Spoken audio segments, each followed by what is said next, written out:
Kalimera, kalispera, kalinichta. No matter where in this wild, wacky, and sometimes wonderful world you might be, thank you for making the Highbury Squad part of your day. It is the day after the day before.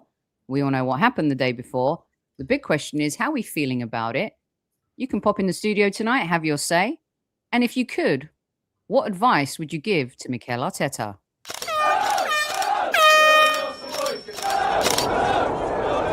Mind the gap between the train and the platform.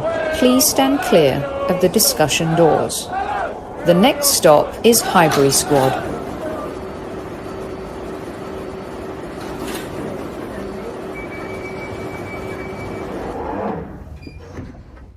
Hello, everyone. Welcome to Squad Central. If you're listening on Apple and Spotify, thank you so much for making us part of your day. We appreciate you. Make sure that you subscribe so you do not miss a show. And here to help me navigate through tonight, I have two of my favorites. Ladies and gentlemen, please welcome Marky Mark and Hoggy to the show. My guys, welcome. Let's also say hello to the squaddies at ease. Welcome. Our chief like officer Tammy Steele's in the house, making sure you all behave. We are so close to 20,000, so please make sure you subscribe if you haven't already. Okay. I will accumulate some of your comments. And by the way, at some point, if you would like to join the show and have your say, I will put in the link here and you can join whenever you want. But right off the bat, Hoggy, were you at the game yesterday? I was, row 5, yes, you were. right down the front. And Marky was at the game yesterday, and he was also on our pre-game show. So I'm going to start with you. I love that top, by the way. I woke up today, just to give everyone a little brief update on my feelings, I woke up today and I still feel bothered by everything yesterday. Russ, what do you make of all this?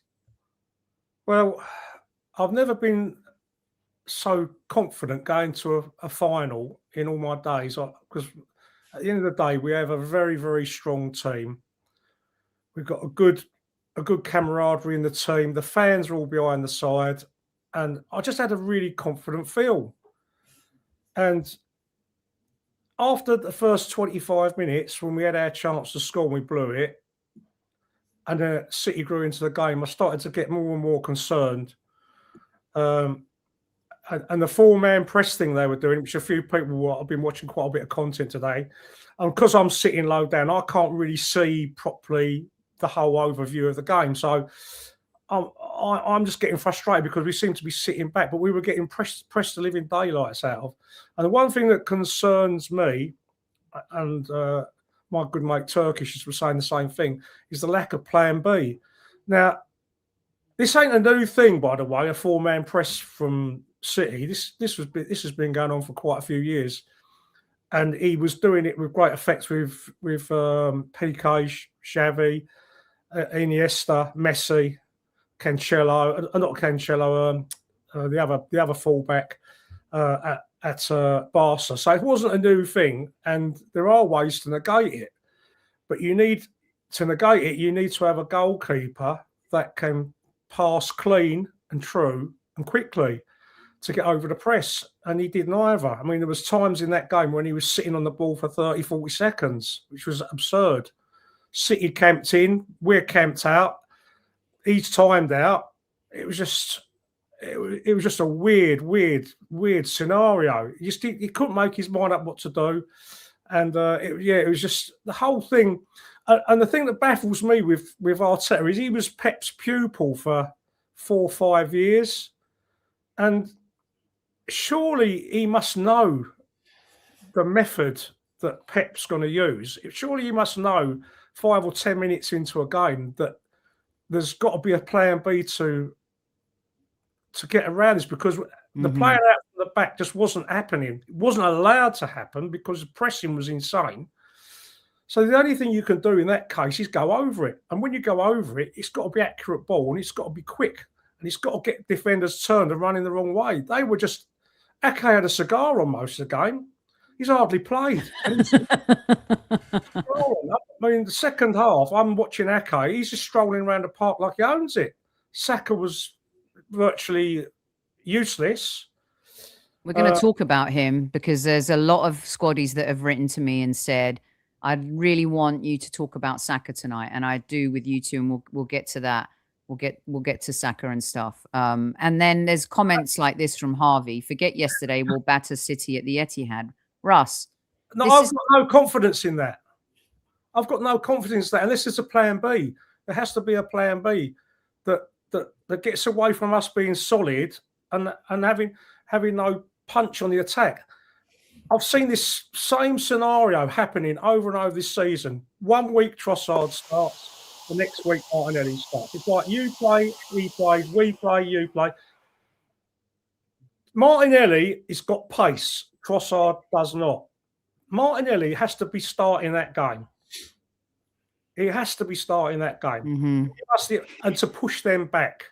And to make them more frightened of pressing us high. Because pressing high comes with a risk if you've got fast counter-attacking players playing against you. There was no risk. There's no risk because Trossard was like a cart horse yesterday. I gave him a 3. And it's unbelievable that he stayed on the pitch as long as. Well, this is the other point I was going to get to. We are not footballing experts. Oh, a big shout out to my mate Carl. He used to do a bit of semi-pro coaching, and his lovely son George, who's an up-and-coming footballer. We talk regularly, me and Carl, about football, and he reins me in a bit because he's very sensible and he's played the game at a reasonable level and he's managed at a reasonable level. So FA VARs and stuff like that. So I listened to him deeply, and he said the same as we all thought. Nketiah gets booked, hook him at half time. Hook him at half time. He couldn't play his normal aggressive self. Hook him. Calafiori did more in that 10 minutes when he came on than everyone else did down that left. Trossard did in the whole game. Yeah. Because he's technically good at doing that, inverting and coming forward. So this is a great concern to me. I'm not going to go all in on the manager because I think he's done a really good job to get us this far. And there is the caveat, right? He's done a very, very good job to get us this far. I'm not going to start calling him to be sacked after a League Cup defeat. But the pressure is on the man now. He's on £16 million a year. Yeah. He can't be learning. Someone said to me, he's learned a hard lesson the weekend. We can't stop. This has got to stop learning on the job. It's now time to deliver. Now is the time to step up, and the teacher and the pupil thing's got to stop. He's got to become the teacher and give Pep some lessons. And I'm not confident. I'm really not confident because history keeps telling us that this thing's going to happen over again. This Trossard and our width, we depend on our width greatly to spread the play. We depend on them wingers greatly, and they're not delivering. None of them have delivered properly all year. Because I've got so much more to say about the positions. We're gonna don't you worry about it, Russ. We're gonna get stuck into all of it tonight, and in particular because the reason why I wanted you two with me tonight as well is being at the game and watching the game on TV. You do see things differently. If you don't have tactical cams, when you're at the game, you can focus on a player, positioning, movement, all of that stuff. Marky, for me. And just to riff off what Russ was saying before we get stuck into a little bit of the individualism and stuff is in the second half, at half time, clearly Pep, light bulb went on, made an adjustment. Throughout the second half, what bothered me was Mikel's answer to the adjustments Pep made was making subs like for like mostly until Declan Rice ended up at right back at the end of the game. But Albert and the guys in our WhatsApp groups, and I'm sure yours too, were screaming, make a change before we concede. Everybody could see it. Yeah. Mark, everybody could see it.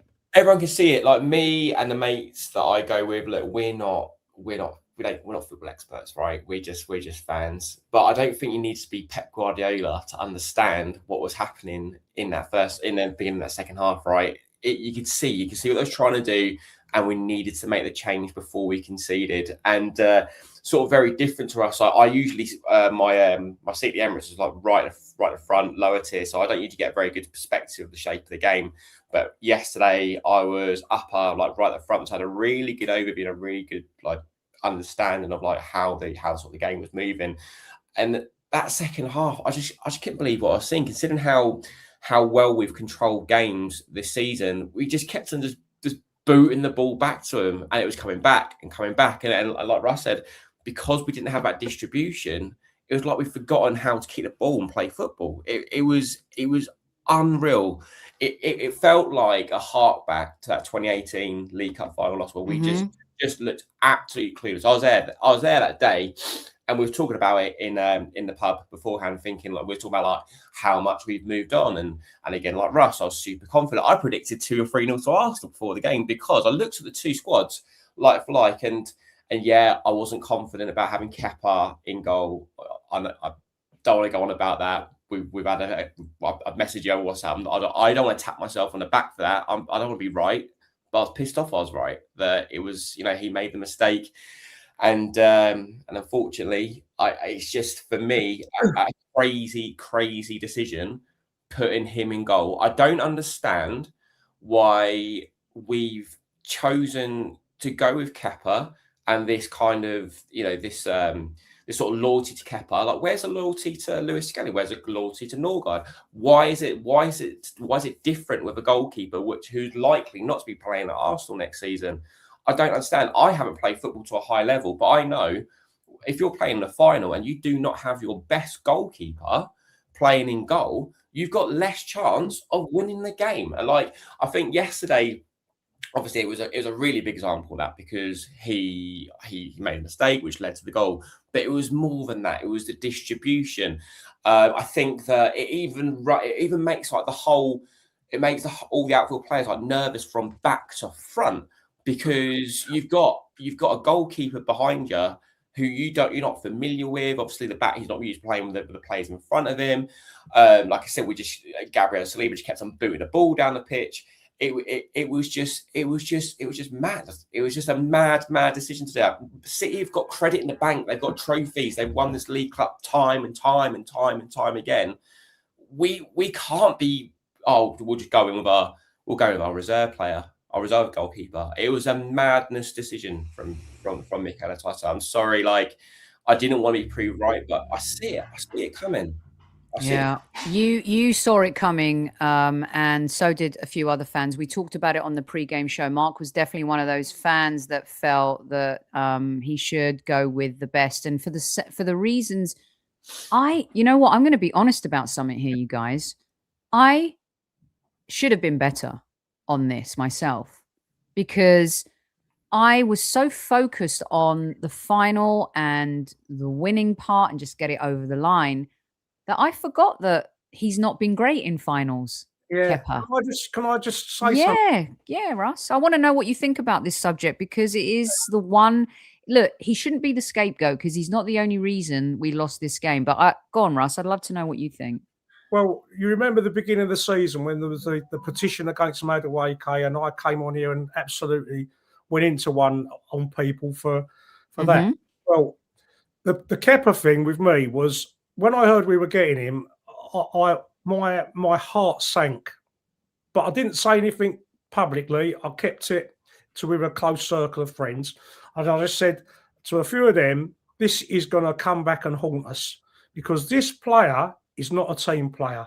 And he demonstrated that in that cup final when Sarri was manager at Chelsea, when he disobeyed the order to come off the park and he just, for himself, stayed on so he could be on the pitch to take the penalties. And he eventually missed his own penalty, didn't he, which he had to take at the end and cost them the cup. And that's one of four or five finals that he's lost. in cup finals of one description or another.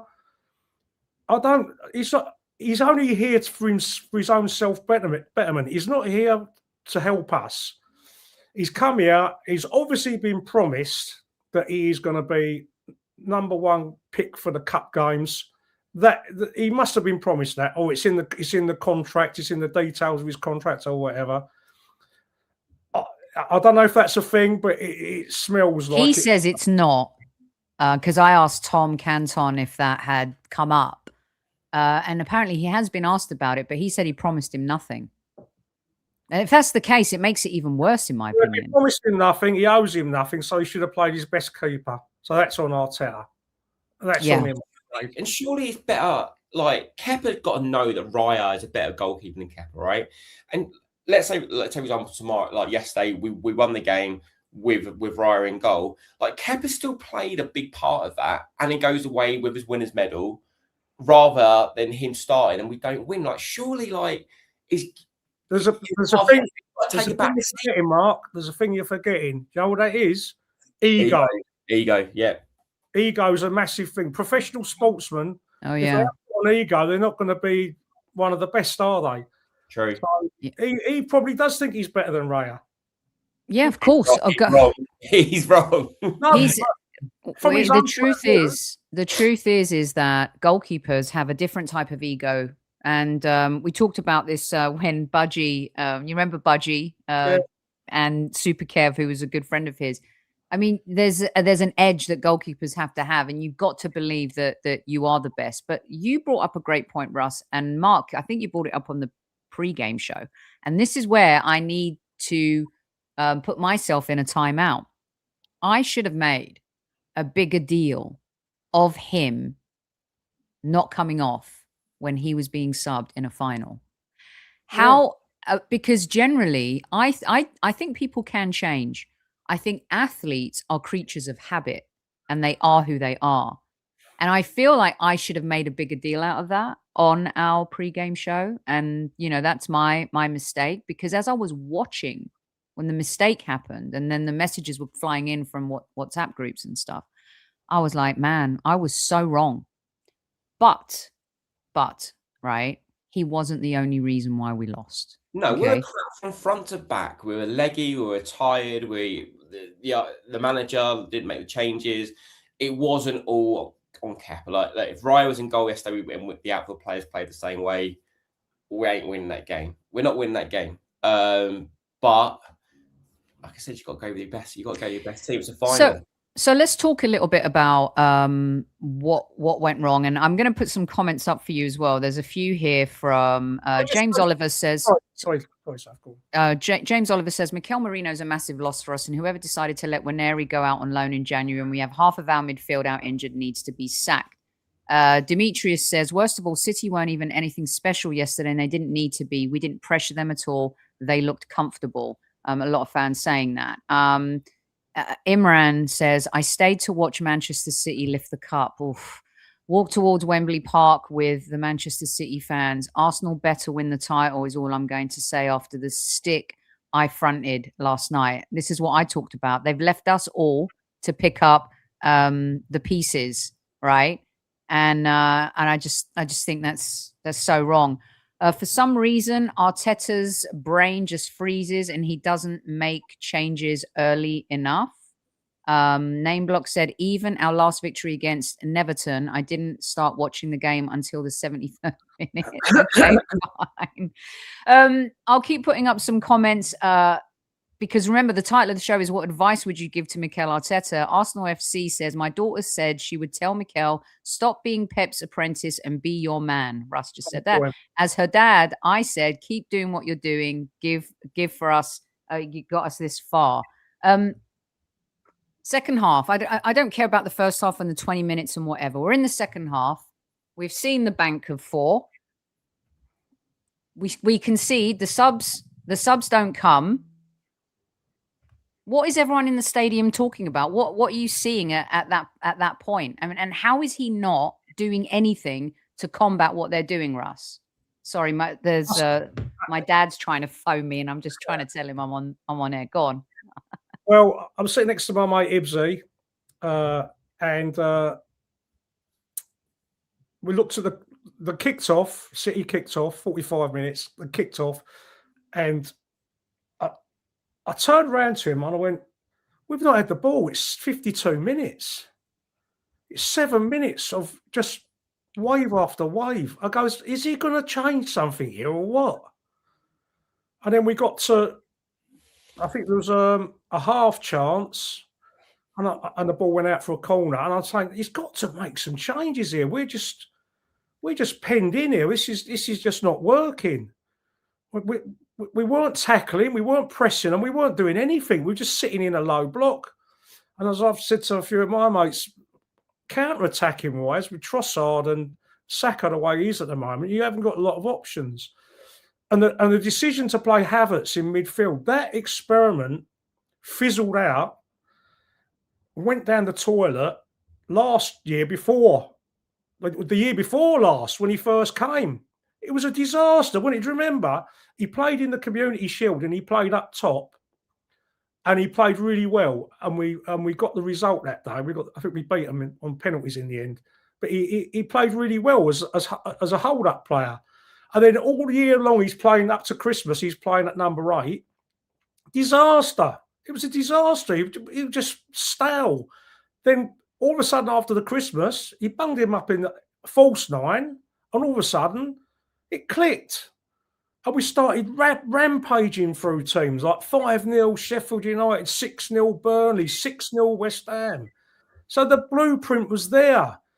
What he's trying to do is shoehorn players into the team in positions just for the sake of it. I mean, Rice playing at right back at the end. It just mind boggles. It just boggles. Haven't we got some personnel we can put on to play in that position for the last 25 minutes? It just doesn't make any sense. We spent all this money. We've got 2, 3 players in every position across the back line. Yet our midfield is so sparse and denuded of talent because of 2 injuries. It just my mind boggles. I can't believe we're going into it. This is a major cup final, and I know a lot of people diss it and say, "Oh, it's a tin pot," and it's. No, I disagree. This is a springboard. This is a springboard for City. Every year they go to win this trophy, and they spring off and they go on a run of games because they've got confidence, because the pressure is off them. They've got the silverware. If they blow up now they can start taking risks and going for it. And that's a dangerous thing when City can take risks and go for it, like they did against us. Yep. Just go on, Mark. No, I was going to say, jump in. Yeah, just on Russ's point about the creativity, I saw a tweet this morning from James Benge, and this stat just blew my mind. Oh my God! Is it about the 10-yard pass? Yeah. Read it out, Mark. Tell him. Yeah. Okay, so in the second half, Arsenal failed to complete a progressive pass, one that advances the ball more than 10 yards outside of the back of the 40 yards of the pitch until the 71st minute in a cup final. Not one progressive pass. Do you guys realize, like, listen to that? That is shocking.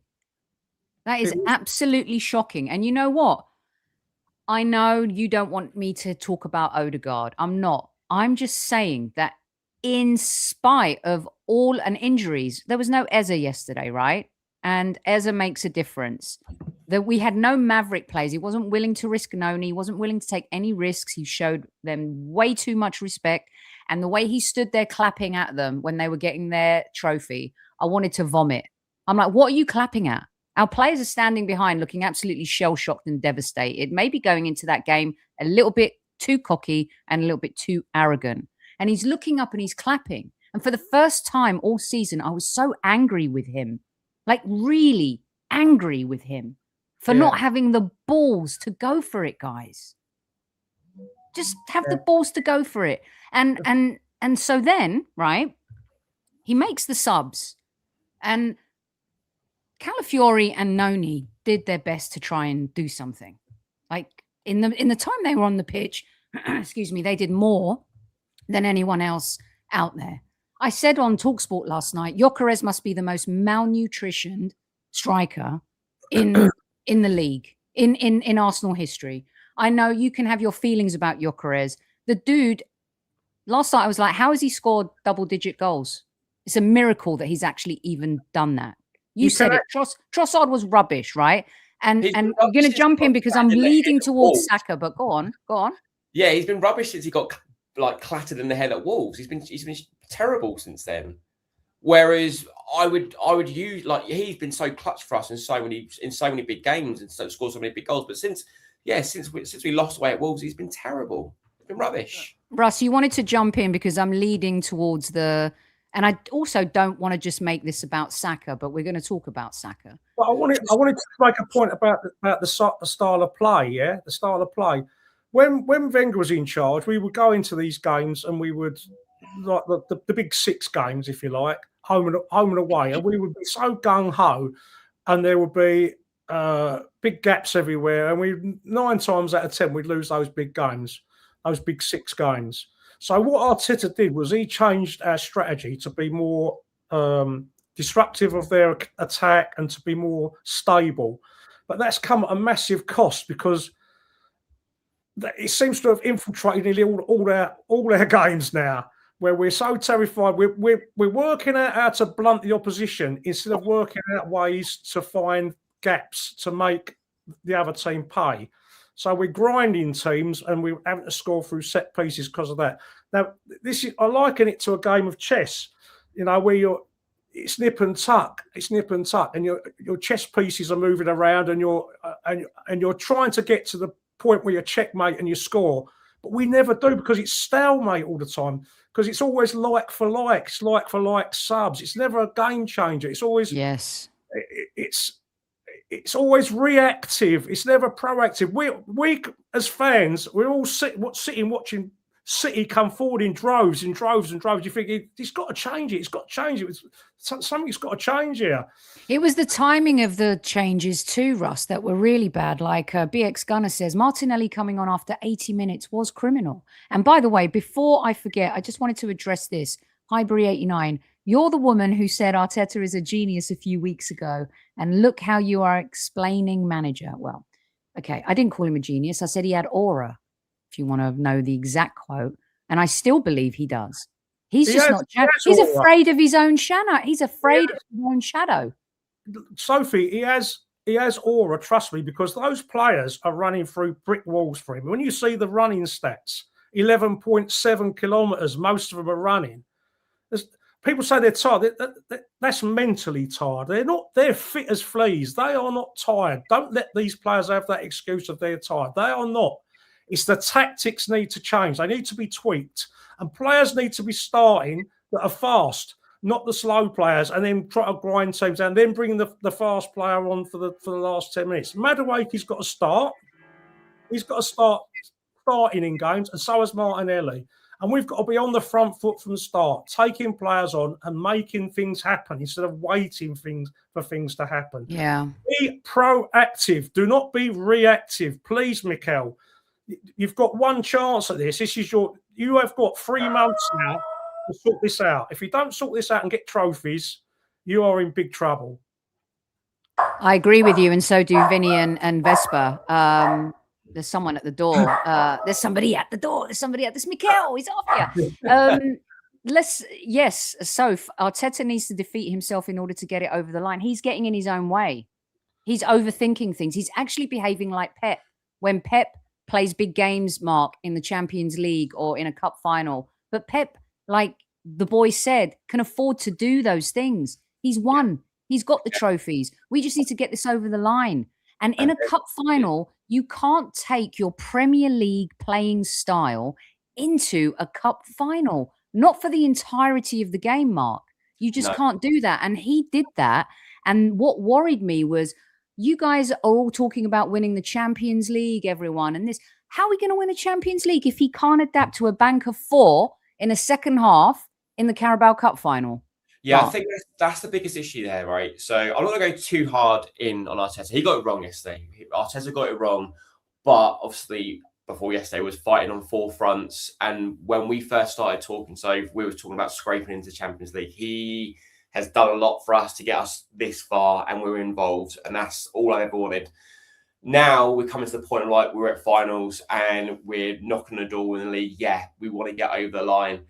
I just feel like yeah, we do still have to back the manager. We've got to shut out the noise and we've got to see what happens in May, because I think like if we start sort of turning and being divisive, I just don't feel like that's going to be good going forward. But yeah, he has to. He also has spent a lot of money though as well. So let's see what happens in May. You know, in a game like yesterday where nothing's working, you can't penetrate the lines, you can't break any of the lines through the middle. And a lot of everyone in chat and yesterday was talking about our midfield. And our midfield, I feel like our midfield, it's not just yesterday. I've been saying like our midfield has made what is a staunch backline vulnerable this season, I believe. And I don't know if that's coming from the fact that they're trying to do too much because nothing's happening going forward. So they're getting caught between having too many jobs, Russ, you know, in the midfield. Is Zubi covering too much for Declan? Is Declan an 8? Is he a 6? What was he yesterday? It felt like he was running around in circles, looking busy and not doing too much. It felt like for the first time, the identity of the team that Mikel sold very, very well, I've bought into, the players have bought into, understanding who you are in every competition. It felt like in that second half, Pep threw a wrench and our players were dizzy and they weren't prepared for it. And that's why today there's a lot of people, sure, you don't want to go hard on Mikel, but this was a final, and it was a final to galvanize the team, have them experience winning something together, Russ. And we missed the moment because of some rudimentary, I think, decisions that he wasn't willing to take. This thing about the defence being a bit more vulnerable, I think we've conceded less goals than last year, but it comes at a cost all the time. If these defenders, if Saliba and Gabriel and Timber and Nketiah and Calafiori, all this mob are that good, they should be able to defend one-on-one situations. They should be good enough to be able to tackle and cover each other. We've got the big lump Gabriel and we've got the quick one Saliba. They should be able to handle everything that's thrown at them in a Premier League game or in a cup game. And what's happening is, I think our fans have got a little bit giddy over how good they are, because if they were that good, Arteta would trust them more and he would take the handbrake off and the midfield would be allowed to flow and it would be allowed, and we would be able to play Declan Rice more in the 8 rather than this double pivot or 6 or whatever role it is. He seems to be all over the bloody shop. I think he played his best football when he first came, and he played in the 8 in the similar way to Granit Xhaka, because Xhaka went and he came, and everyone was saying, "Oh, he's got a bit." Dan Potts' favourite line is, "Oh, he should be playing in the 6. He's wasted in the 6. He's wasted in the 6. He's aggressive, running. He opens the pitch up. He goes through the lines. He's much better playing higher up the park as a left 8. Much better." Liquid against Leverkusen, he scored midweek. Yeah. Also, guys, Harvey, it does. Haaland did nothing yesterday. Come on, Harvey, mate. It doesn't. He's got nothing to prove, Haaland, mate. Yeah. Haaland's won a treble. That's the praise you have to give Gabriel and Saliba. Yes, but also the praise you got to give, like Haaland's role yesterday wasn't to be banging in the goals. He was a decoy. He was a Gyökeres. Yeah. He was just the muscle. We let in 2 goals by their left back. What you've got to ask, Sophie, is why isn't Haaland scoring goals? Because they haven't got the creative player they used to have. Kevin De Bruyne. He used to give him an assist nearly every week. Yep. Joining Squad Central also right now is Mr. Albert JTV, back in the house. Let's talk about Saka, right? Because the conundrum about Saka is he's coming back from injury. He is not the same player. The hamstring We've seen players come back and not be the same. Some actually not even have the same career. And my good friend James Johnston, who you guys know, sent me this, and I want to read it to you guys pertaining to Saka. Let's see. Arsenal have never beaten Manchester City when Saka's played in normal time, ever. The 2023 Charity Shield was won on penalties. He has an 11-0 record against them in the Premier League. The October 2023 1-0 win, Saka missed this match with a thigh injury. February 2025's 5-1 win, Saka was sidelined with a hamstring injury. I don't know if that means anything. I don't know if that's relevant. Marky, I'll swing it to you first, and let's dive into a little bit of Saka in the sense that I want to say this too. Never forget, this kid saved our souls as fans, right? When we had nothing to cheer for and this team was full of apathetic players, Emery played Saka, and then Emile Smith-Rowe came down the line, and we had something to fall in love with again. And this kid, without question, did what he was asked to do, put this team on his shoulders, and he rode the wave. Marky, it's very tough seeing Saka not play great. It's given everyone who doesn't think he's a world-class player, everyone who thinks he's overrated, the ammunition to start firing at him. Talk to me yesterday about what you saw yesterday, but also overall what you've been thinking about Saka. Listen, I started off talking about credit in the bank even before the game with Arsenal as a whole and Arteta, and talking about winning the League Cup, credit in the bank. But if anyone's got credit in the bank, like Saka has got credit in the bank, like you're right, sort of dragged us through those dark moments. But he raised the bar to a level where we do expect so much from him all the time. And yeah, this season he has been off it. And it is mad to think like how well we've done this season with one of our most pivotal players not playing to the level we expect, and we're obviously fighting on all these fronts. But yeah, I don't know what it is with him. I don't know if defenders have sussed him out. I don't know if it's coming back off his injury. I don't know if it's too many games. But yeah, he just looks a bit of a shadow of the player he was. And it's annoying because it's not. It's even like, oh, okay, hopefully we can do something special this season, and he can have a rest over some. Obviously, it's World Cup in America, more football, and before we know it, the new season will start. So yeah, but he's got plenty of credit in the bank. He will come good again, I'm sure. But Russ, some of the listeners are saying credit doesn't matter. What have you done for me lately? What's your take on Bukayo? This manager's been ruthless with other players. He's got to be ruthless now. He's got to take Saka out the firing line for his own good because he's just not performing for whatever reason that is. Grade 3 hamstring injury is a very serious injury, and it may well be it's career threatening, as in playing at the top level. I think Havertz's speed has dropped off as well. He's a slightly different prospect because he's a big lump and he can hold the ball up, and he's probably reinvented himself a little bit more. Saka's game depends on pace and beating his man.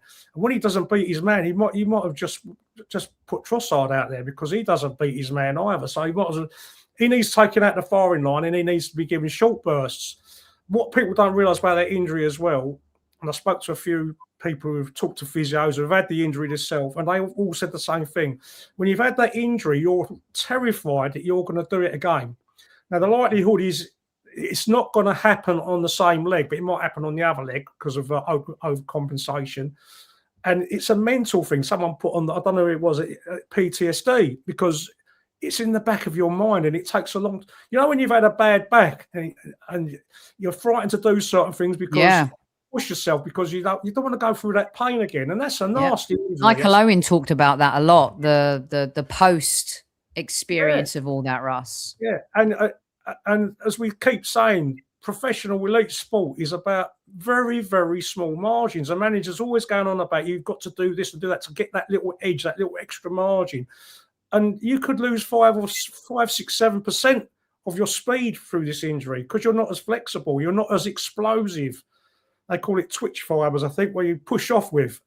If they've all been damaged, it could take a couple of years to come back, or it might never come back. You just don't know. And if he's being played for 90 minutes in games, that's not looking after him, is it? I think he needs nurturing. There's a little bit of credit in the bank still, but we've got to be we've got to win this league. We can't mess about now. Madueke's got to start. Martinelli's got to start. We've got to have pace on the flanks, and we've got to be going for it from minute one of games. We can't be searching around to find easy ways of scoring goals. We've got to go work hard, and we've got to press teams hard, and we've got to break them early. Just when I'm saying credit in the bank, I don't think he's immune to criticism. I think yeah, it's more about him not being absolutely thrown under the bus. But like you, I think Noni's done so well when he's come in. I thought Noni did okay yesterday when he came on as well. I think he's so direct, and just to give twofold, Noni get a bit more game time and give Saka a bit more of a rest. So when I'm saying he's got credit in the bank, I don't think he's starting week. The other thing is, sorry to interrupt you. The other thing is because I'm getting old, I have to say this when it comes into my head. That's all right. Like me. We've just invested £15 million a year on Saka, so it had better work. Yeah, better work because that's £75 million we've done. If it don't work, I will say that's the club though. Like he doesn't make up his own salary. I think a lot of people have kind of thrown out there would been like, oh, we're paying him this much. That's a decision the club have made. I don't feel like we can. Mark, I agree. I don't think that's the baton that we should bash him with, because he's in a business where if you are, they've rewarded him for being the face of Arsenal. So and what I'm hoping, Sophie, is they've done their due diligence and they are confident medically that he can progress and he can still be useful. Yeah, because that is the highest echelons in terms of getting paid a weekly salary. You're talking the top level. But like I said, if he is spaced having a spell on the sidelines or not performing, and we're paying him that's directed to the club. It's not on him. Okay, so this whole left wing back thing keeps coming back up as well, Albert, and I was talking on a show with Albert and James, I think, may have been after Wolves, don't know. But going back to the the top of our conversation, Russ was talking about plan Bs and everyone's going nuts in chat about he's got no plan B and all that. And I said, what if you just played Saka on the left side and put Noni on the right and had Eza down the middle? What if you put Noni he doesn't, Albert, he's not willing to do those things, and Pep is willing to do those things, right? And he's got the squad to be able to kind of mix it up and try, because when someone says, like, when you suggest Saka playing on the left side, why do people go crazy? Like you're an idiot or something. Like, why? Albert? Well, firstly, I've worked Albert real hard the last 2 days. I got to tell you. Look at him, no, that's fine. No, well, especially after yesterday, anyway. But no, it's good to see Mark and Russ, man. It's a shame, obviously, to speak under these circumstances. I still haven't kind of calmed down from yesterday. You probably saw yesterday, but Sophie, you have one manager who plays an attacking brand of football, and you have one manager that doesn't. That's the most simplistic form I can explain it. Flexibility, plan B, whatever way you want to chop it up, tweaks, changes. He's not going to do it. You said it on this show, Sophie, time and time and time again. This guy has got mental scars. Those are difficult to eliminate.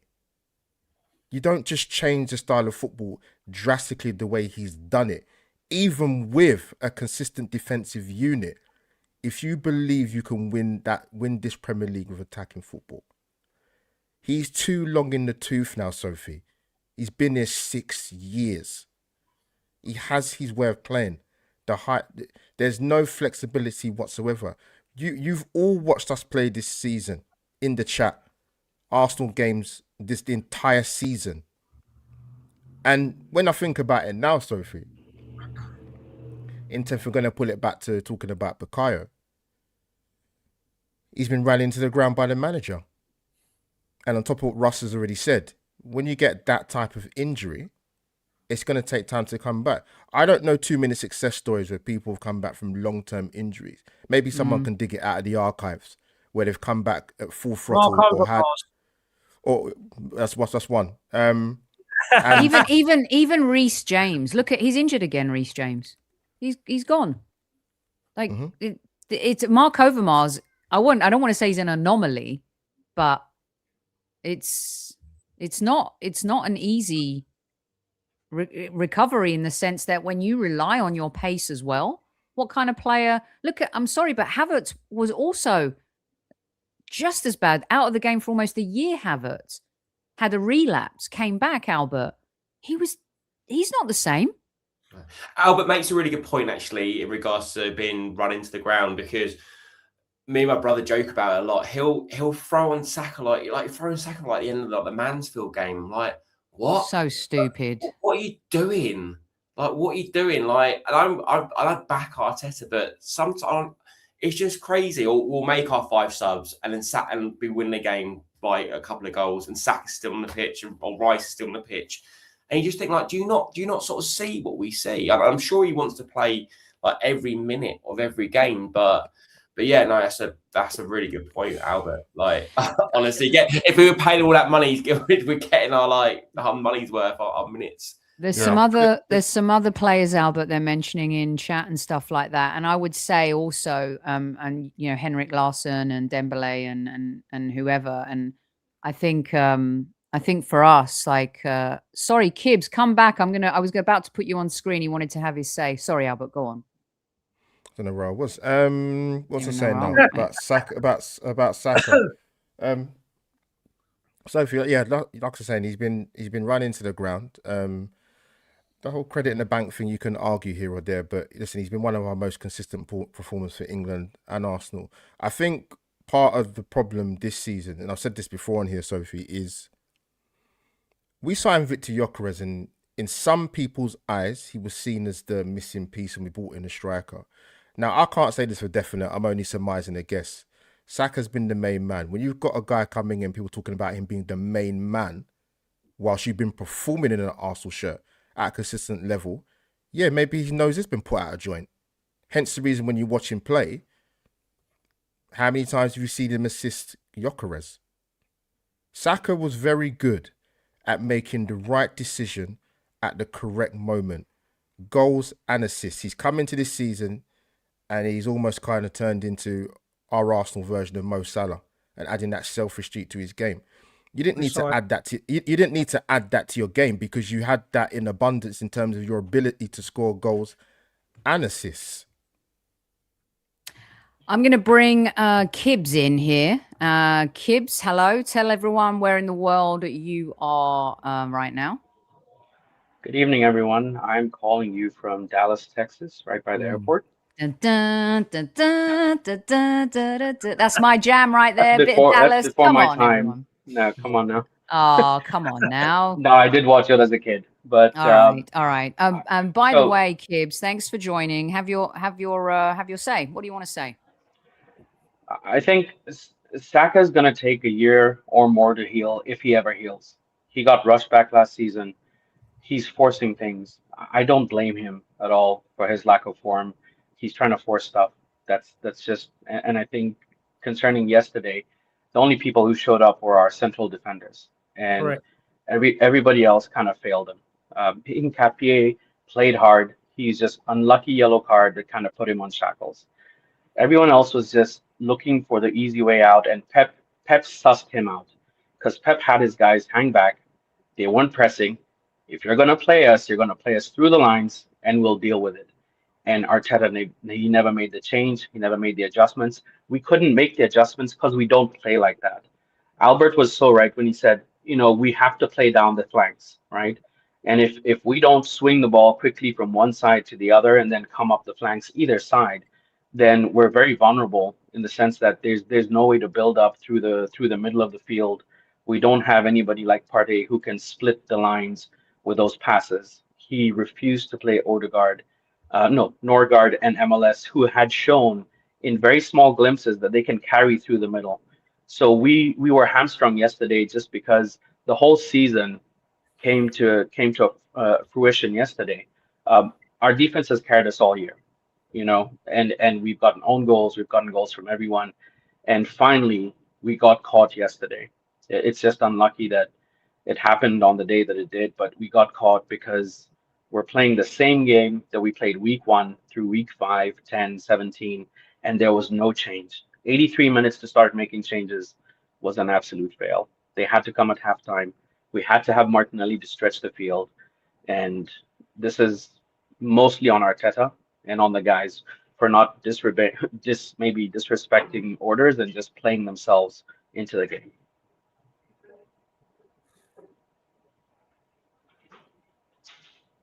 Kibbs, brilliant stuff from you. Great comment. Where are you on social media? I want to give you a handle out.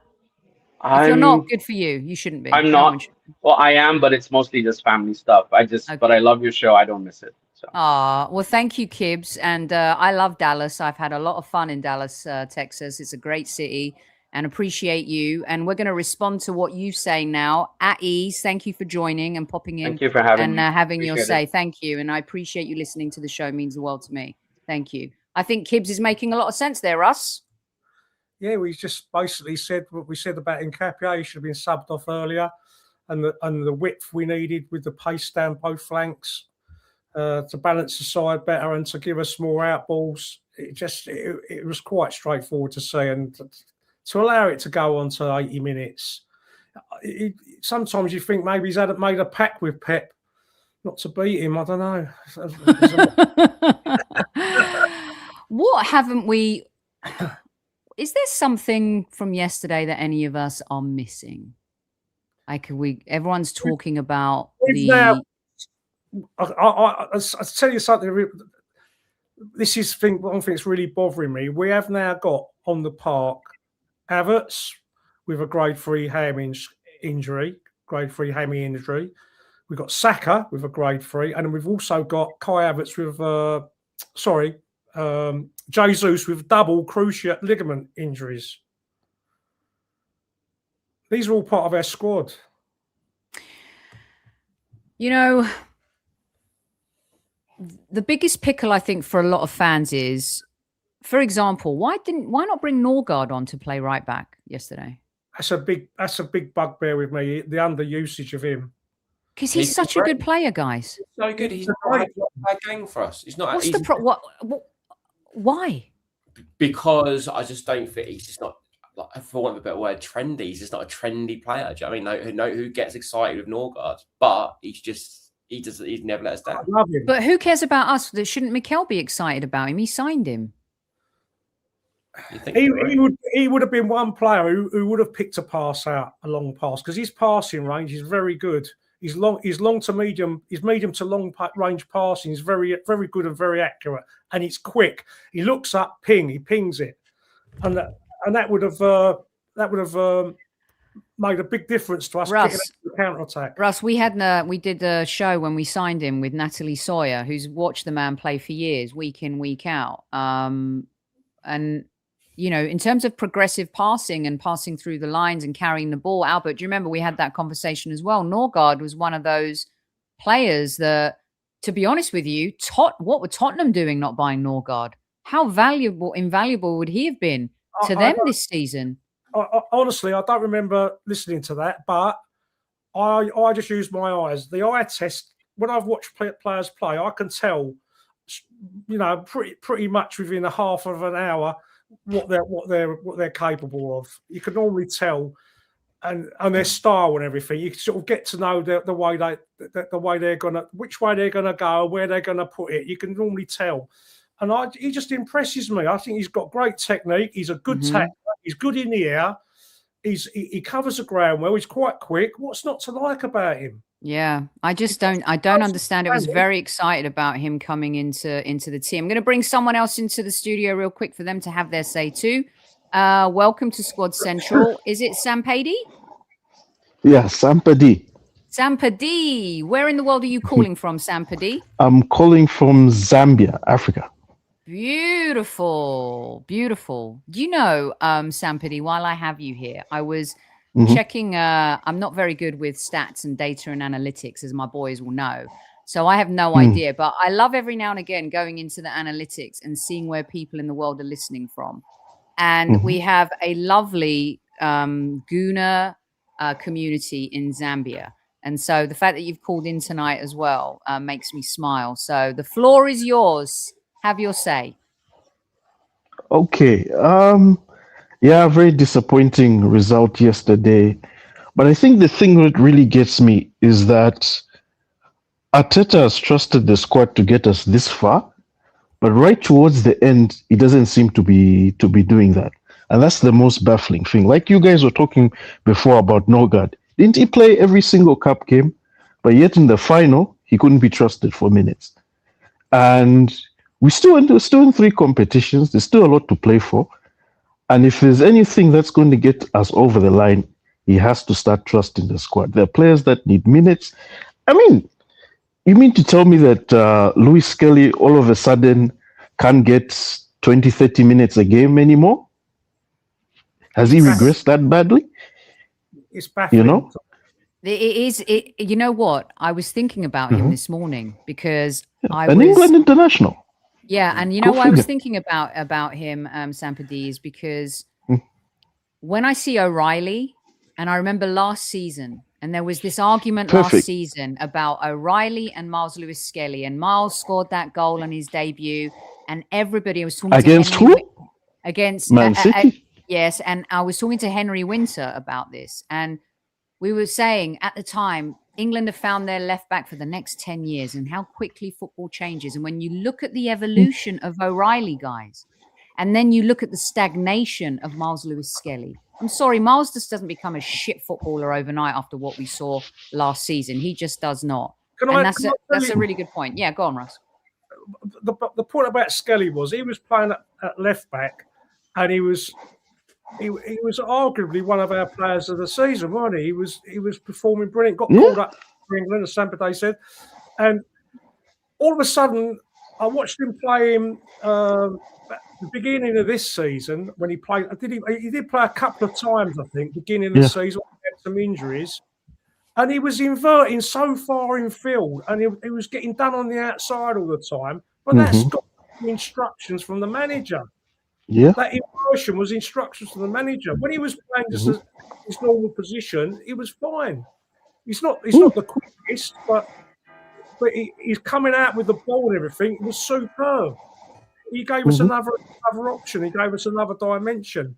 But what was happening was when we were out of possession, he was still inverting, still inside. And now that must be instructions from the manager, because a footballer's not going to go and let his right winger. The right winger had 10, 15 yards starting on it. It was happening all the time. It was driving me mad because it was right in front of where I was sitting. And I was scared. I was screaming at him, come out. What are you doing? He was just fighting that pass all the time. And after that, he got dropped. And how well did he play against Real Madrid those 2 games? Absolutely unbelievable. Yeah. Unbelievable. And you don't do that against Real Madrid unless you're a top player. Sampadi, what else would you like to say before we let you go? And I bring the next listener in. Is there anything else you would like the squad to know before you depart? I think, Arteta has this in the bag. He just needs to stop getting in his own way. That's it. He just needs to stop getting in his own way. Everything is lined up for him.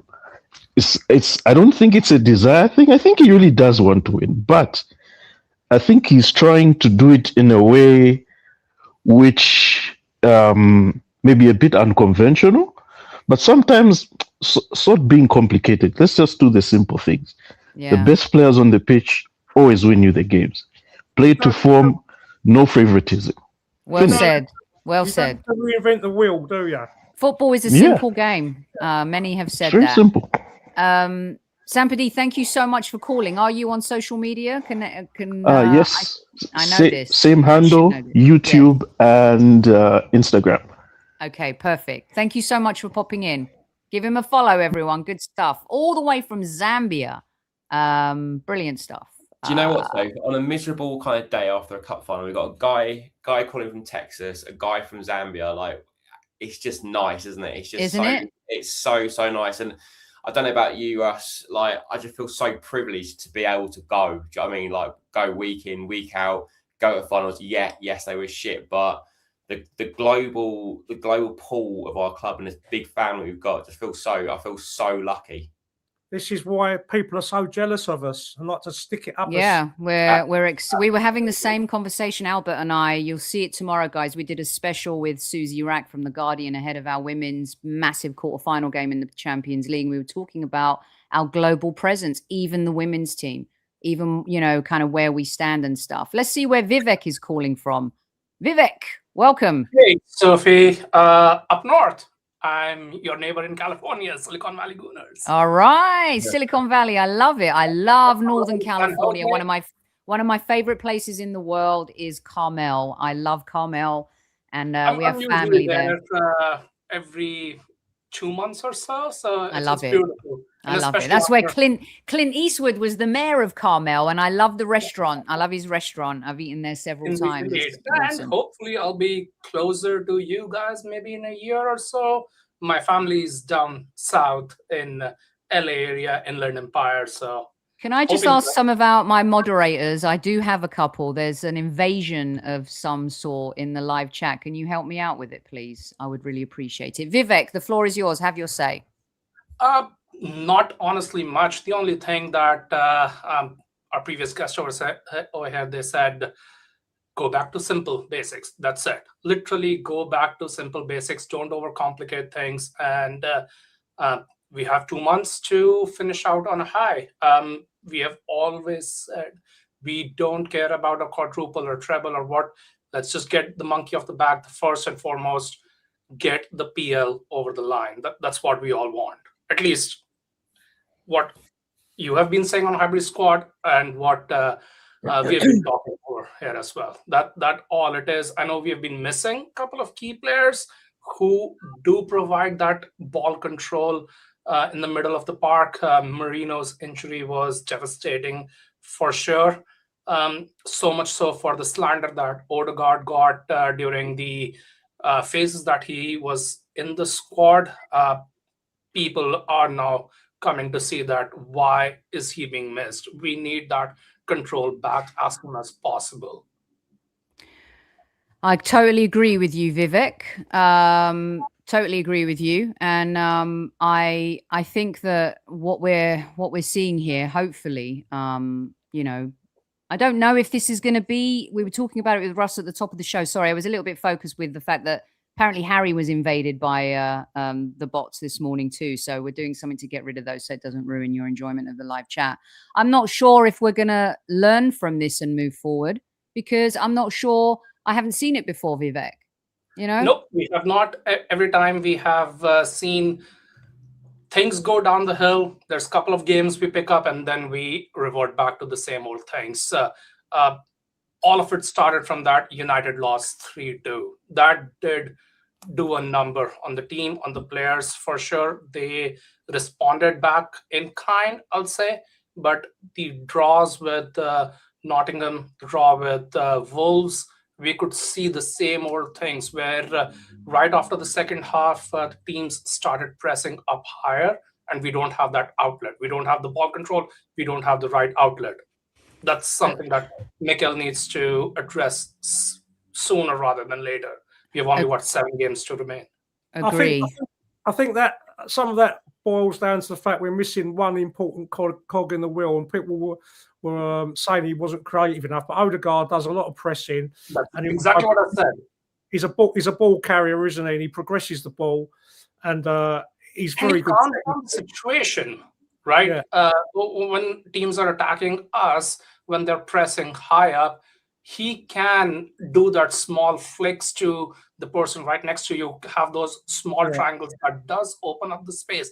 It looks like sideways passing, and back to the El Neni days when we are just sideways merchants or horseshoe of death. But that added space that he can generate. We saw the assist when he was just coming back into his groove to Gyökeres. Like, okay, that's the Odegaard I remember. That pinball, threaded pass, pinpoint. That's what I want to see. And I'm hoping this international break and these injuries that we are coming to, we can address all of this in the next 2 weeks. And the thing as well, Vivek, is that when Odegaard's playing well, Saka plays well, because the team's very right centric anyway, but it does seem to perform more efficiently when Odegaard's there. And when he's running with the ball, the players can't commit because they know then that Saka's going to be away. So Saka, Ben White, Odegaard, that little trilogy of players, that was our main thrust, wasn't it? That was our main weapon. All of our attackers started getting injured in January of last year, so that is something if we can get back to. But thanks Vivek, for having me on. Thank you so much for making time out of your day to talk to us. Are you on social media? Would you like the squaddies to follow you? If not, I could tell you, if I didn't have the show, I wouldn't be on social media. Are you? Sure, I'll leave my X handle in the chat. Okay, great. It's first name _ last name, Vivek _ Malik. That's it. Okay, perfect. Thank you so much for joining, Vivek, and give Carmel a big hug for me, okay? Hopefully I'll see you down south soon. I would love that. You let me know whenever you're down south. We can grab a coffee. Absolutely. Thank you, Vivek. Thank you. You know, Marky, you brought it up, but yesterday's post-game show, as upset as everybody was, this is what I love about our club, 100%. We had like people from India and Zambia and Sierra Leone and Australia and Nigeria and Denmark and the United States and Canada. And all we wanted as fans was just to win. That was it. That's all we wanted. We wanted the opportunity as fans to be able to mute the rival narrative about us. You know, it was the beginning step. Because, sure, losing the Premier League will be totally devastating at this point. And I don't think anyone could argue that would be bottling. I've refused to accept the word bottling for any of the seasons where we haven't won the Premier League. But to lose out from this point, I don't know, personally, as a broadcaster or a YouTube host creating content, I don't know how I would bounce back from that going into a new... I was talking to Tony about this last night. Going into a new season, having to tell Arsenal stories, how in a different way? Like what way? What do you know what I mean? I'm talking... I hear you. The standpoint part of me is making me already think about, holy shit, what am I going to do for next season if that happens? Yeah, I think I get you. I hope it doesn't get to that stage, but look, we dust ourselves off and then we go again, and it's August again, and it's our time again to go. But this one, Mark, will hurt. 100%.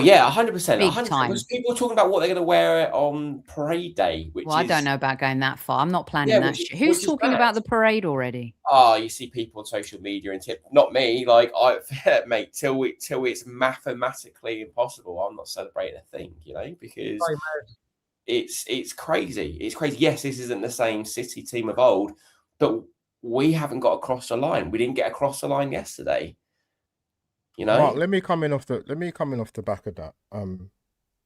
Let me be very, very clear in what I'm saying so that there's no miscommunication. You know, I don't like to think I talk out the side of my mouth for no reason. So I pay attention to the chat, and I saw a comment yesterday, for example,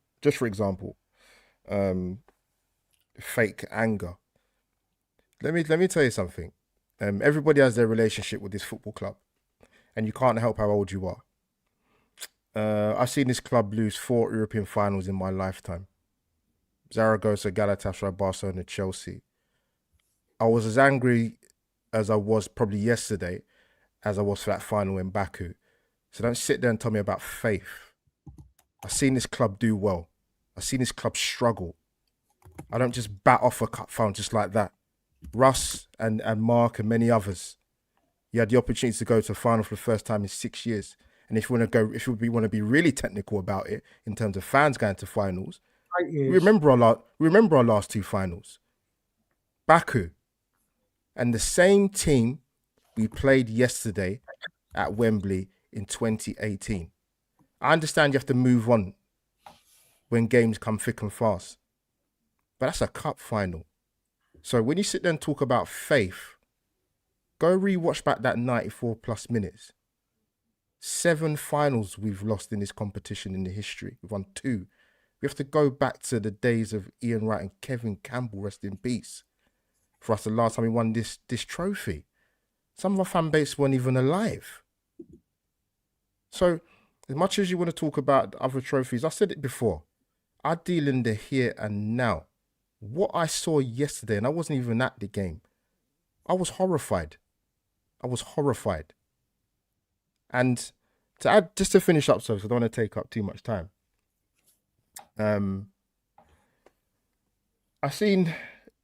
Look, I was very, very clear what I said in regards to the manager. You can take it which way you want to take it or misinterpret it, whatever way you want to dress it up. I was very, very clear what I said in January 2025. Sometimes in football, and if you've watched football long enough, it doesn't have to just, and I'm talking about football outside of watching Arsenal. I've seen Real Madrid sack Vicente Del Bosque and he won the league. Now, I'm using that as an example. I'm not comparing the clubs, but what I'm trying to explain to you is anything can happen in football. Mikel might even get to a point, for argument's sake, where he gets to the end of this season where he's absolutely pooped. Ask Jurgen Klopp about recharging the batteries. He might take us over the promised land, but I made it very clear yesterday what I said. I don't ignore the time Mikel came in the club, the turmoil, things on and off the pitch, but the reality is football is about winning. Trophies. Did Mikel not make that quote? Was it the end of last season against Newcastle? What game was it? He said, don't accept second, or whatever the exact words would Mikel use. That came from Mikel's mouth. I'm not putting them words into his mouth. Sophie, I've mentioned this plenty of times on this channel. This side has not got a reference point of winning. We had the first opportunity to do that, and we blew it. And I think my issue with Mikel is, I think of the Villarreal semi-final. I think of Olympiacos. I think of last season against PSG. And I think about what happened yesterday. This is not a one-off. So you have to ask yourself the question, personnel or not, whoever you think is good at the club or you think he's crap, that's another argument. But are we learning as a football club, from the manager to the players, not wanting to face disappointment? We remember the seasons ago missing out on Champions League football. And I said it before and I'm going to say it again to finish up. We have got a nucleus of players that have played together with a few additions here or there that have been together enough not to put in that performance last season, that semi-final against Newcastle. And absolutely not yesterday. What was that? We're not playing against a team that nobody's heard of. Arsenal have got better players than to be playing the football the way they're playing. Yes, Arsenal have got to parts of the season where they have won games ugly. But as you know, squeaky bum time, crunch time, getting over the line, and I'm going to finish up by saying this. The only people that can change this narrative is to give the likes of me, Sophie, Russ and Mark and podcasters and people that go week in, week out. Give us the ammunition by winning silverware, turning up in big games, clutch games. And I'm talking about the players also. Yes, we can talk about injuries and last season, this and that, but we got to a semi-final of a Champions League. You don't forget those type of performances because it left you cold, numb. And Sophie, you know what? And when we got to that final in the Champions League final back in 2006, and I sat there, and you guys, wherever you was whether you might have been at the game, you might not have been in the game, or people in the chat. I said to myself, Arsenal, I'm not sure Arsenal going to get back into that position again, you know. Russ, you know better than me. It haunts me of our European record. It pisses me off. 4 straight finals. A club of our stature with some of the players that we've had. Our European record is horrible. So listen, we got some very, very important games. I understand you've got to dust yourself off. And I echo what Sophie said, and I will preach it even on behalf of her. She said it 20 times. I don't want to see any more interviews. I'm tired of the hype videos. I understand we've moved on in a different time in terms of social media, but the talking has to stop and letting other people take the piss out of us. It has to stop. They've got a couple of months to save their season. Yes, we're in the box seat in the Premier League. And you know what? That game yesterday, I said it in the watch along. You're gonna see a similar game at the Etihad. So you better buckle up and hope these players come through for you rather than having a pop at me, Sophie, you guys who are the guests on the show, and other podcasters. Channel your anger and anticipation to other people. Well said. Well said. Sick of it, Ross. I was just looking for my... Well said. And the problem is, we've never been... We're an elite club as far as the old saying goes, history, class, tradition and all that. We're an elite club. We're a global family. We've got a fantastic, massive fan base. But I don't think the club really appreciates what it's got. I really don't think that they understand the massiveness of this institution. And with the European thing, I don't think we've ever bought players of the class. We've had good teams, but we've never bought players of the class to do the job in Europe. And I'll explain myself. We're always in the middle of a project. We're always in the middle of a process. You name me in our current squad who has tasted winning things. There's probably about 3. And that's Kai Havertz, Gabby Jesus, and I'm just trying to think of another one who's actually won something. Let's see. We've got, well, Gyökeres has won in Portugal, but I'm talking about what are you talking about? Country and Europe. Oh, in the country in Europe. It was Jesus and Zinchenko. That's it. When Zinchenko left. So when you talk about having an elite mentality, this has got to stop now. When we're recruiting from now on, I don't want to see the Chelsea model that we used to have, which was like youth projects, rinse and repeat, have a little bit of nice football, rinse and repeat, never win nothing. We've now got to. We're now getting to the stage where we're in the latter stage of the Champions League. The big bucks are coming in, and now we've got to see proper European winning players coming into this team in their pomp. They've got to start pushing it. So we get Kvaratskhelia. So we get Alvarez. So we get these players to take us to the next level. So when we go to Manchester City, we can stick our chest out and we can go for it because we're not depending on Martinelli and Trossard to get us out of this shit. Because it's not going to happen. No, you're right. Well said. I think it's a minor miracle where we are where we are with these players up front. Russ, can you clear this up? Because now everyone's talking. We know Nketiah won with Leverkusen. We know Declan won the European Conference. We know Eze won the FA Cup. We're talking titles, people. Yeah, titles. European trophies and titles I'm talking about. Who has got it over the line in our team? The last players that did that were Mesut Ozil and Alexis Sanchez, probably. And Nketiah won with Bayer Leverkusen. They had a pretty great season last season. Timber won Eredivisie twice. Yeah, fine. I thought you were talking about players who've played in England and won the title in England, which is why I was sticking with Jesus and Zinchenko left. And we do have players who have won things in Europe. Let's be honest, guys. Winning Eredivisie twice, I'm not saying it's not easy. It's not. The pressure and the levels of trying to win a Champions League are totally different. A Premier League under the cosh with the history that we have and the baggage that we have as a team, totally different than Declan Rice winning the European Conference. That's night and day. I just think we know you've got two problems here. Do you trust Arteta with more money and more flair players? No, I don't. Listen, I am and have been. I actually said to James and Albert 2 weeks ago, I would give him a new contract. I would. Even before anything was decided this season. Because I believed he had built something that, you know what, we might be going into a different era of football.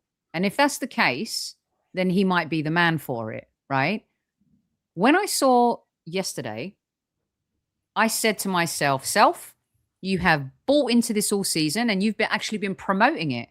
You've been promoting results, points over performance. You've said it to your listeners. I have all season. Stop moaning. Let's just win this thing. What worried me yesterday was I'm okay with that if you win, right? But is this going to be his style going into next season? That's what worried me after the cup final yesterday, guys, because I'm like, if you can't adapt in a cup final, especially in the second half when you're being shown something different, now I'm worried. Now I'm worried about who you're going to be in the future as a manager. Because I bought into Mikel. The last 3.5 seasons, I've been all in Mikel. All in. And that's the issue. It's more the performance more than the loss. You can lose a cup final to anyone. We lost a cup final to Birmingham. Exactly, Mark. Yeah, exactly. Well said, Mark. Performance is the worrying thing, because before the start of that game, I'm like, look, I wasn't ever thinking, oh yeah, quadruple on the cards. But like, you look at the games where we've not played so well, like the Everton game, right? Got across the line. So many times played bang average, got across the line. But what we turned out yesterday, I just couldn't believe what I was seeing. I couldn't believe what I was seeing. And this is why everyone's so angry, because we're just having the piss taken out. As Albert said, we're having the piss taken out of us again by all and sundry. This is Rush. You know what it is. Rush, you know what it is. And Sophie, we've spoken about this privately and on here. I understand, as I mentioned before, in terms of social media's moved very differently, and you know, the access and the reels and the shorts and player interviews and you know, team meetings and the players spoke and we said this and we said that, and it comes to the final, and you saw what you saw yesterday. Of course, people are going to question the mentality. That without a question. Because they're going to ask the same question, whether it be the Sunday Supplement, between us four, whatever newspaper. Have this team got the mental capacity to learn from not getting over the line before, and can they execute it in a final where we were supposedly favourites? That was a shambolic performance yesterday after the first 20 minutes. It shocked me in a final. I would, if someone said to me it's a league game, I'd have said, yeah, I've seen that with Arsenal this season in the league. yes. But to do that at Wembley in a final where people paid over the odds to go and watch that final, and to see that, nah, I can't have that, man. There's no excuses to lose a final like that. Only saving grace, if we're going to be like just annoyingly positive about the situation, is this could be the slap in the face, the wake up call before we mess up in the league, before we turn in a performance like that in the Champions League and we were out of the Champions League. Because I think if you'd have asked all of us, like, what's the least important trophy, it's the League Cup, right? So I'm hoping. I actually thought it was one of Mark. I actually thought it was one of the most important this season.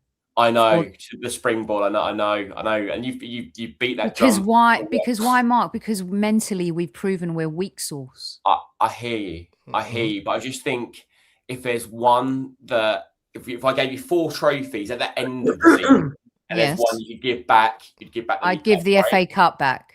You'd give the FA Cup back over the League Cup. 100% this season. Wow, because we've won it so many times, and the League Cup is an embarrassment.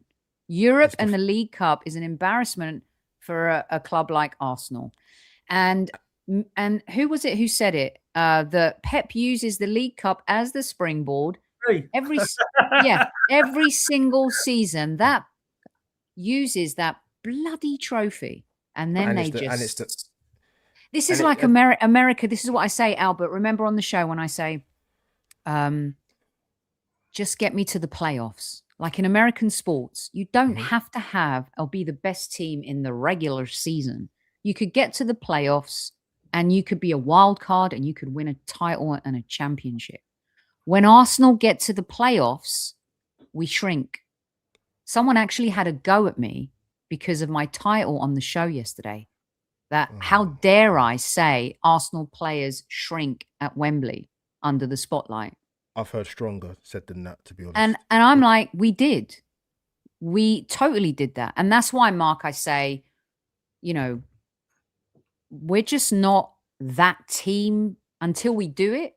Yeah. We're not those guys. What did Kevin used to say? What did Kevin Campbell used to say? It's the players.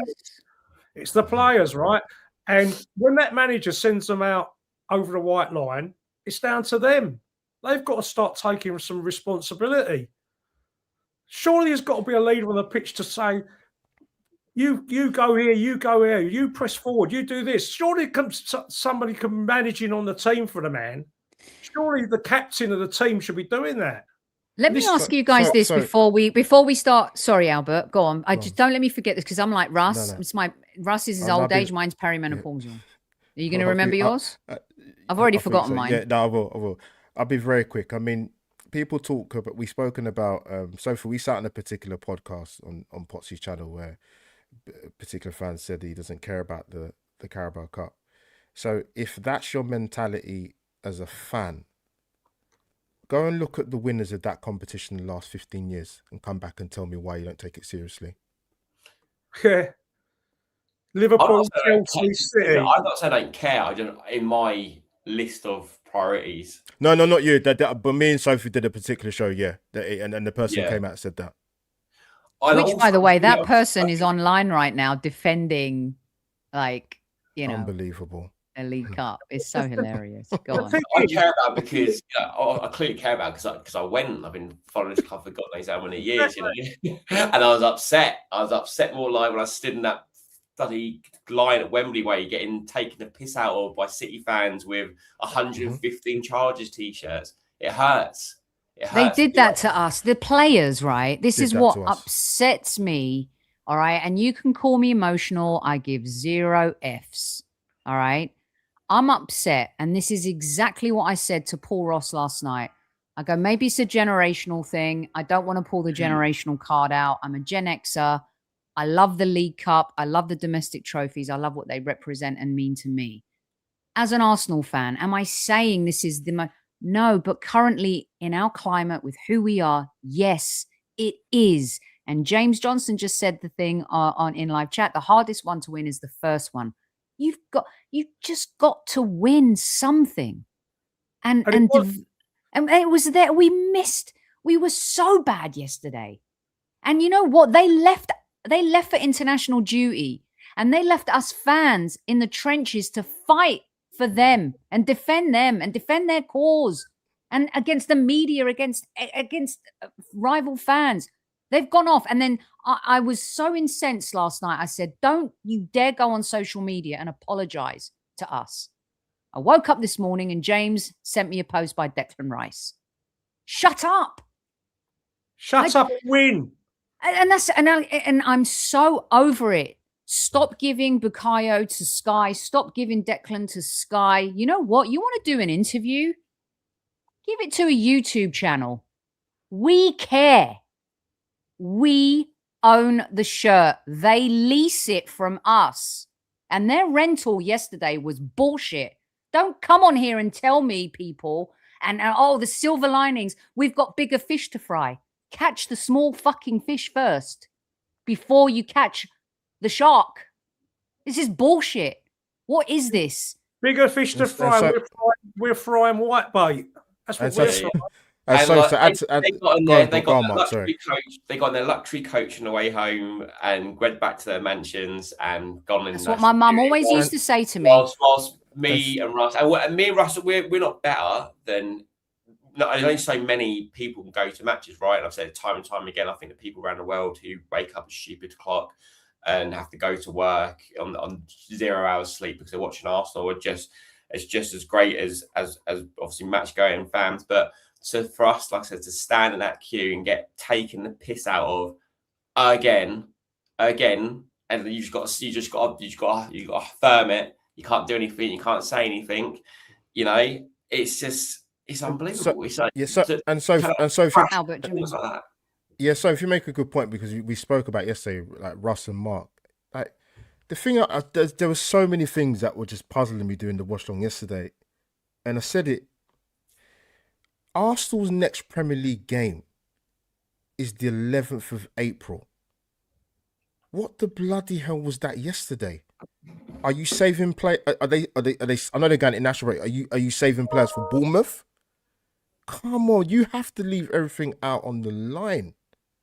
That's why I didn't even want to hear what Mikel had to say. I know, big up Kiers in the chat. I think he is. He put the quotes in yesterday, but I was so angry I didn't even bother looking at him. That was the thing with yesterday. It wasn't the losing. It was the manner. It's the manner in which. That's all. That's why fans are angry, Russ. It was. I was embarrassed.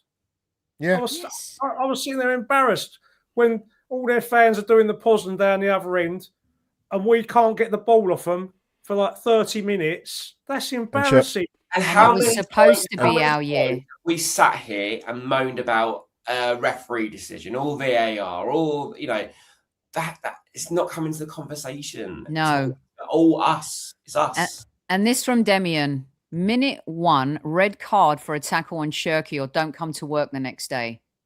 We were having a conversation, right? Ben White is the only one and Havertz who have mastered the dark arts, okay?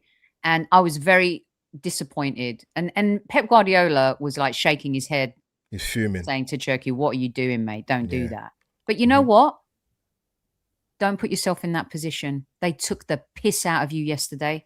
How do you feel about that? And I tell you something, I wish that Saka and Declan would pull out of the England team the way Saliba and Big Gabby have pulled out of their international duty. And the other thing too is if I see them doing stupid freaking game video content shit while they're with the England team, all right, I want seriousness. I don't want to see anyone having fun, because you know who's not having fun right now? Arsenal fans, because we've got to sit here and take the shit from Man City and everybody else again. What are you going to do about it?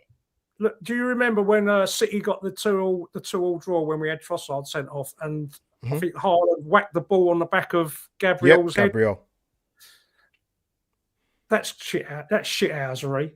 That's proper shithousery. And I'll tell you what, Gabriel never forgot that, and he's giving hell every single time he's played. Every time, own him. The attitude I want to see from all of our players. They've got to go out there and they've got to give them hell, and they've got to commit a few fouls in that game. They've got to go and stick it on a few. 100%. 100%. Haaland saying to Arteta, that should have stuck in. That had to stick in their minds. They got one over us. If it didn't. Yeah. Nah, mate. Well, look, this has been an epic 1 hour, 33 minutes. We got sucked into the conversation here. And thanks to those who dived into the studio as well. Next time, I promise we'll just do a full on and I'll advertise it better so you guys know. I literally did this. Ask Albert. I woke up today. I was up for 24 hours for the Carling Cup doing my job and some things and stuff. And then it got to last night and I was still up and I was like, oh my God. And I fell asleep and I woke up an hour before today's show. So apologies if it looks a little ill prepared than usual. I thought it was brilliant. These guys saved me. Brilliant stuff. If you're not following Gooner Russ, you should be, because he's epic. Gooner Russ 11. And here again, I love how generational our audience is. And, Russ has seen the good, the bad, and the ugly. Even Marky, who's younger than us, we've all seen the good, the bad, and the ugly. But it's not been pretty, right? Because we haven't won. And it's okay. We're good. We're competitive. I tell you what, we've got more fire in our belly, Mikel, than you and your boys right now. Facts. That's all I can say. Follow Marky249. And be sure, as you guys know, to subscribe to Albert JTV. I found your handle, Albert, and he's Omoh57. That's AUMOH 57 if you're listening on audio. And by the way, Gooner Russ 11 double S and Marky 249 for those who are listening on audio as well. Mark's got to go. Good night, Mark. Do you want to jump out right now? I've got a couple of. Go on, Mark. Thank you so much, babe. God's house massively out all day. And I've been busy all evening, so I've got. We'll speak soon. Take care. Love you guys. Bro. Bye-bye. Love you too. That's Mark. Brilliant stuff from Mark. We'll get rid of him. Fantastic. And we'll go here. There's Gooner Russ. Look at him. He's so beautiful. I'm thinking Gooner Russ might be my wingman when we do phone-in shows. I like it. I like it a lot. Yeah, get him on. Come on, Russ. Sign him up. Come on, Russ. Now I'm retired. I've got all the time in the world. So. Mark had to jump out, but you guys get your closing statement for the squaddies before we go, as you know. Albert, I'm going to let Gooner Russ go first. And let's hear it from you, Russ. Well, the next game was Southampton. I don't want to see Kepa in goal.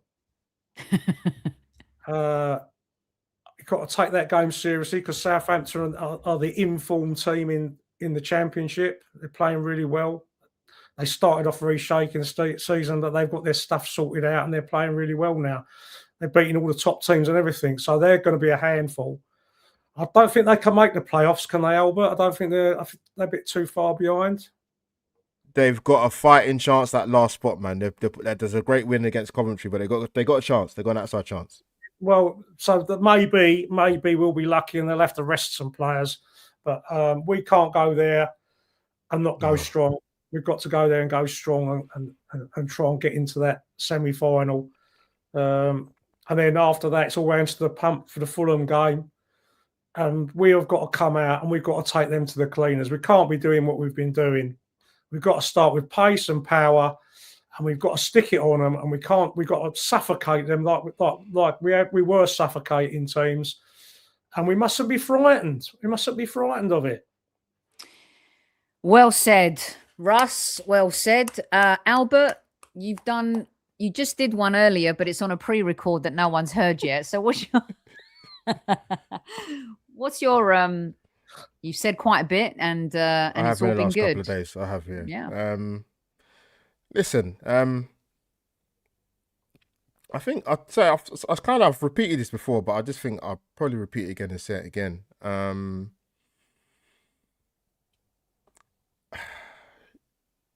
The stage of squeaky bum time has got it went after we drew against Wolves at their stadium. So if the players somehow, I don't know what experience they're going to draw on to try and get themselves over the line. They got to go to the well and a bit more. But I'm all I can say really. My message is to Arsenal fans really, because I can't really speak for the players. Only they know why they put in that performance yesterday. Is as Russ says, man, you have to go by the eye test and say what you see, man. And hopefully they'll find something within them to make things a little bit easier for us, even in the crunch time of the season. But it's going to be hard, man. We've got some tough games, man. It is. Gimmies. And I tell you, the way I feel right now, guys, I care less about winning the FA Cup. You know what? If it's there for the taking in the Champions League, fine, great. I want the Premier League. I want it bad. Please don't fuck it up. Just please. Whatever comes after that, Russ, is a bonus for me. Yeah. And we have a secret weapon. And if he needs to be used, use him. Dowman? Yeah. Why didn't he use him yesterday, man? We didn't even talk about that. I mean, it wasn't a game for Max Dowman is what I saw some of the media write. It wasn't a game for Max Dowman. Oh, really? Oh, so it wasn't when Everton was. It wasn't a Copa del Rey, the game for Messi, when Lamine Jamal was playing, wasn't it? When he was playing, wasn't it a game? They talk rubbish. If you're good enough, you're old enough. He should have come on yesterday. You know, don't have him on the bench. What's the point? He could have at 1-0. At that point, I would have said, "F it, get the kid. We're rolling the dice. We're going for it. Done." He couldn't even do that. Like he's that risk adverse. I wonder though, if he goes on a date with his wife and it's raining, does he take his jacket off and put it on the puddle so she could walk over it? If he's that kind of guy, I tell you. His servant takes the umbrella. All right, kids, listen, you have had this a 1 hour, 40-minute show today, a 1 hour and a half hour show yesterday. Tomorrow, we look out for it. It's going to go up real early and it's going to be perfect listening for you before the Women's Champions League quarterfinal against the nemesis that is Chelsea. Albert will be there. He'll do a post-game wrap-up for us as well. We had Susie Rack from The Guardian on earlier, and I'll put that show out later. Susie, brilliant stuff from her. She did an exclusive interview with Alessia Russo and gave us all the bits and bobs from that interview. You won't want to miss it. Really special stuff. And we wish our women the best of luck tomorrow. Hopefully they will defend their title and become champions of Europe again. Make sure that you catch this interview with Susie, myself, Demian, and Albert. That will go up a little bit later on. So good luck to our women tomorrow against the Scum. I said that out loud. I've said the F-bomb. I've said it all. That's all I've got to say. So smash the like button like Ryan and Tammy says. Please make sure that you show some love for the show. We appreciate you. And we will see you. I might take a few days off this week. Yeah, do that. Is everyone exhausted? I'm exhausted. Yeah, after that, you have to. I am exhausted. Emotionally drained. Emotionally drained. So we're going to cheer on our women tomorrow. We're going to give them all the love and kudos they deserve because they win trophies and they deserve to be recognized as the trophy winners in London. And yes, make sure. Thank you for getting us to the 100 mark there, Ryan and Tammy. And you guys, at ease. Don't forget to tell your loved ones you love them. Make sure you follow the boys. And you know what? I love you. You're special. There is no Highbury Squad without you. I'll see you later. Love you. Bye.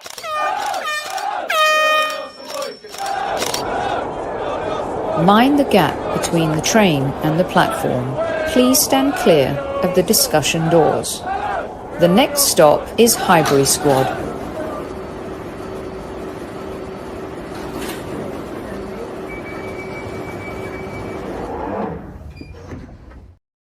Lots of love and sugar for you guys. All right.